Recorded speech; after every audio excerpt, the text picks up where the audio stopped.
SQL DDLனா data definition language. இதில் alter கமாண்டுன்னு பார்க்க போகிறோம்.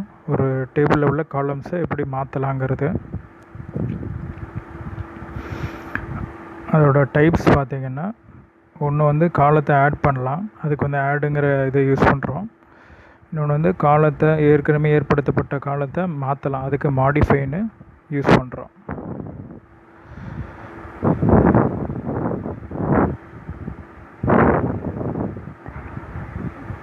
ஸ்க்ரீனில் பாருங்கள், மாடிஃபை இருக்குங்களா? ஓகே. இப்போ அந்த ஆடோட சின்டெக்ஸ் என்ன?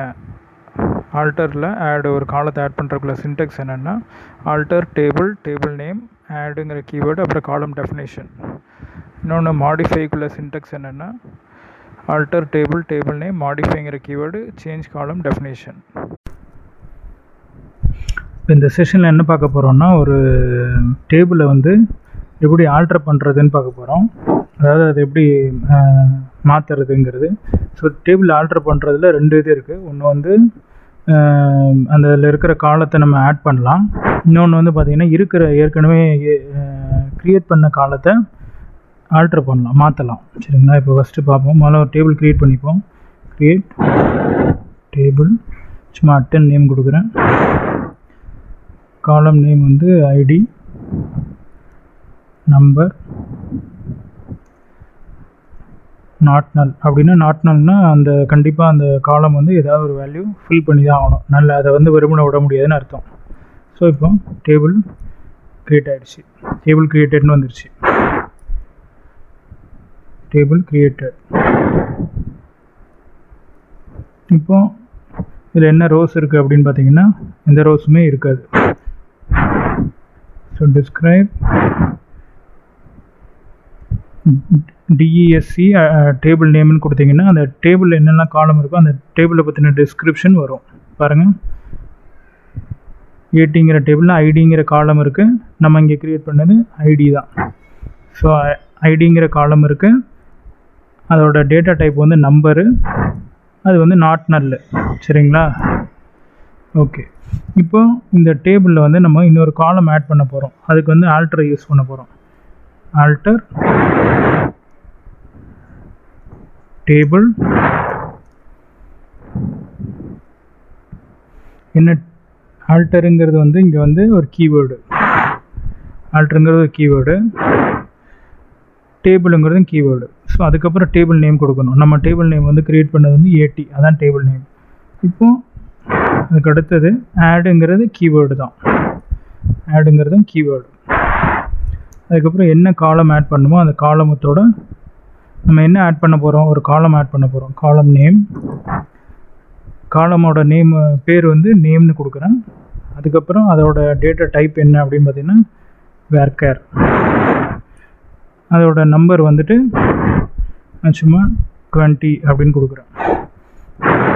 அதோட சைஸு, அந்த நேமுக்கு ஸ்பேஸ் வந்து 20 அப்படின்னு கொடுக்குறேன். டேபிள் ஆல்டர்ட் அப்படின்னு வந்துடுச்சு. இப்போ நான் வந்துட்டு டிஸ்கிரைப் ஏடி அப்படின்னு கொடுத்தேன்னா பாருங்கள், இப்போ பாருங்கள், அதே அந்த ஏடிங்கிற டேபிளில் ஐடிங்கிற காலம் இருக்குது. அதே மாதிரி அதோட டேட்டா டைப் நம்பரு, நாட் நல்லு. இப்போ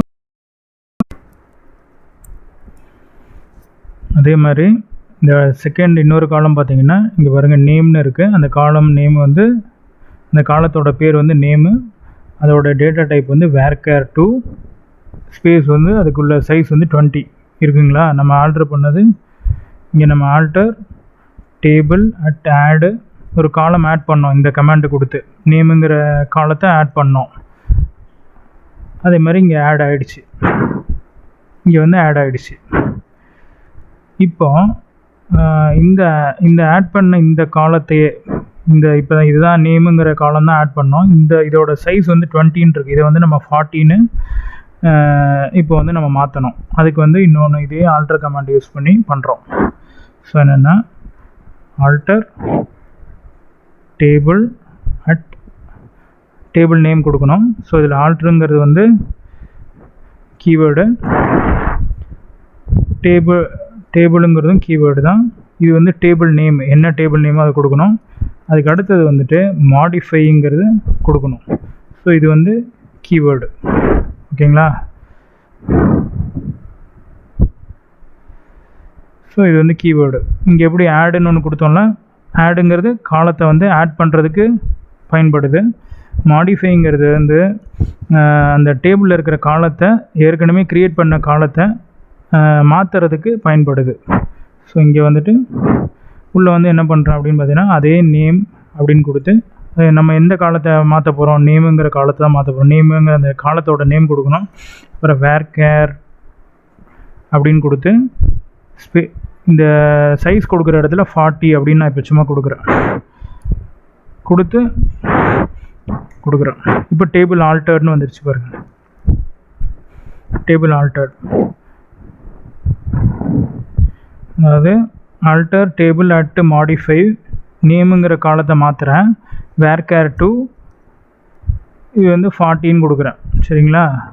இப்போ டேபிள் ஆல்டர்ட்னு வந்துருச்சு.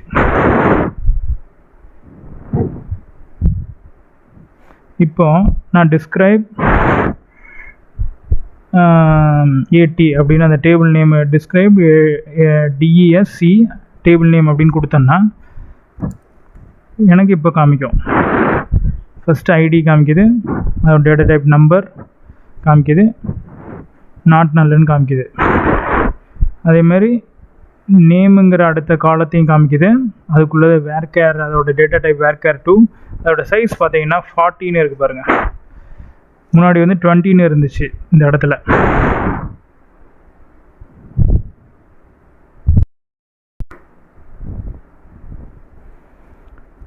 ஸோ முன்னாடி வந்து 20ன்னு இருந்துச்சு. இங்கே பாருங்கள், இதுக்கு முன்னாடி இதில் பார்த்தீங்கன்னா நேமு வேர்கேர் 2 20ன்னு இருந்துச்சு. ஆனால் இப்போ நம்ம இதை மாற்றினதுக்கப்புறம், ஆல்டர் டேபிள்னு இந்த கமெண்ட் கொடுத்ததுக்கப்புறம் 40ன்னு கொடுத்து மாற்றினோம். ஸோ அதில் வந்து நேமு வேர்கேர் 2 40ன்னு மாறிடுச்சு. ஸோ இதுதான் வந்து அந்த ஆல்டர் கமாண்டோட பர்பஸ். ஆல்டர் கமாண்டு 2 விதத்தில் பயன்படுது. ஒன்று வந்துட்டு ஒரு காலத்தை ஆட் பண்ணோன்னா இந்த மாதிரி ஆடுங்கிற கீவேர்டு யூஸ் பண்ணி அந்த என்ன காலமோ அந்த காலத்தோட டெஃபினிஷனை கொடுக்கணும்.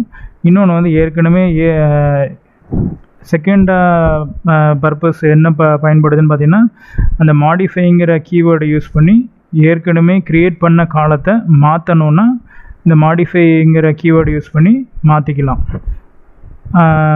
கீவேர்டு மாடிஃபை கொடுத்து பக்கத்தில் அதோட டெஃபினிஷனை, காலத்தோட டெஃபினிஷன் கொடுக்கணும். ஓகேங்களா? இதுதான் இந்த செஷனில் இது பண்ணுறோம். தேங்க்ஸ் ஃபார் வாட்சிங். நன்றி.